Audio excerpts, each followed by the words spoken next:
Hello and welcome. My name is Lee from Australia. I'm a qualified plumber, mechanical pipe fitter, instrument tube fitter, and offshore oil and gas industry worker.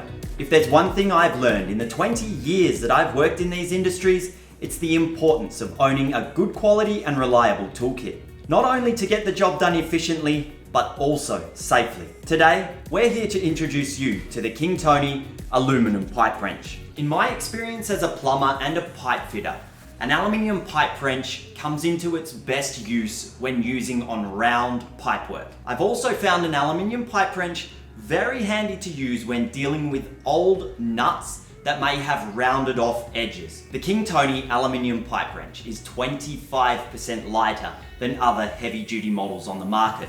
The jaw is heat treated to avoid distortion, and it's good for use on all types of pipework.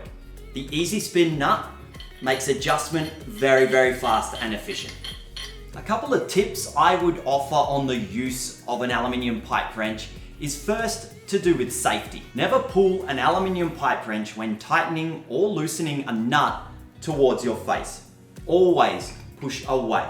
In order to utilize and maintain the efficiency of your tool, clean the teeth of your pipe wrench regularly. All right, that's enough of me talking about these tools. Let's put them to the test. For me, as a mechanical pipe fitter, I would mostly use a pipe wrench on round pipework, such as we have here.